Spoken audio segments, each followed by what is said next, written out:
लोकसभा चुनाव के परिणामों के सामने आने के बाद दलाई लामा ने पीएम नरेंद्र मोदी को बधाई दी है। तिब्बती धर्मगुरु दलाई लामा ने पीएम नरेंद्र मोदी को पत्र लिखकर लोकसभा चुनाव में उनके और गठबंधन के विजेता बनने पर बधाई दी है। उन्होंने लिखा कि भारत को दुनिया के सबसे बड़े लोकतंत्र के रूप में अपनी जिम्मेदारी निभाते हुए देखना मुझे प्रशंसा और गर्व से भर देता है। इन चुनावों ने संकेत दिया है कि भारत के लोग अपने लोकतंत्र को कितना महत्व देते हैं। भारत महान प्राचीन सभ्यताओं में से एक है, जिसकी एक विशिष्ट और मौलिक विशेषता अहिंसा और करुणा रही है और इसे तेजी से राष्ट्रों के समुदाय में अग्रणी माना जाता है। इस अवसर पर भी मैं भारत के गर्मजोशी भरे आतिथ्य के लिए तिब्बती लोगों की सरकार और लोगों के प्रति अपार कृतज्ञता व्यक्त करना चाहूंगा।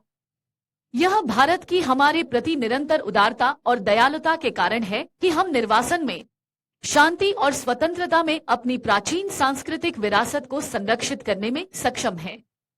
हम अपने भारतीय भाइयों और बहनों की नई पीढ़ियों के बीच प्राचीन भारतीय ज्ञान के प्रति अधिक जागरूकता और रुचि पैदा करने में भी सफल रहे हैं। लिखा कि जैसा कि आप एक नए कार्यकाल के लिए कार्यालय फिर से शुरू करने की तैयारी कर रहे हैं, मैं कामना करता हूं कि आप इस महान राष्ट्र के लोगों की आशाओं और आकांक्षाओं को पूरा करने में चुनौतियों का सामना करने में सफलता प्राप्त करें। लोकसभा चुनाव के परिणामों के सामने आने के बाद दलाई लामा ने पीएम नरेंद्र मोदी को बधाई दी है।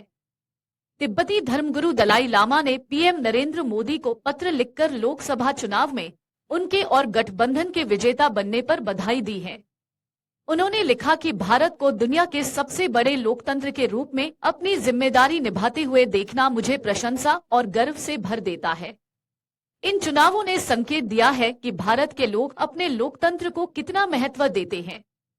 भारत महान प्राचीन सभ्यताओं में से एक है, जिसकी एक विशिष्ट और मौलिक विशेषता अहिंसा और करुणा रही है और इसे तेजी से राष्ट्रों के समुदाय में अग्रणी माना जाता है। इस अवसर पर भी मैं भारत के गर्मजोशी भरे आतिथ्य के लिए तिब्बती लोगों की सरकार और लोगों के प्रति अपार कृतज्ञता व्यक्त करना चाहूंगा। यह भारत की हमारे प्रति निरंतर उदारता और दयालुता के कारण है कि हम निर्वासन में शांति और स्वतंत्रता में अपनी प्राचीन सांस्कृतिक विरासत को संरक्षित करने में सक्षम हैं। हम अपने भारतीय भाइयों और बहनों की नई पीढ़ियों के बीच प्राचीन भारतीय ज्ञान के प्रति अधिक जागरूकता और रुचि पैदा करने में भी सफल रहे हैं।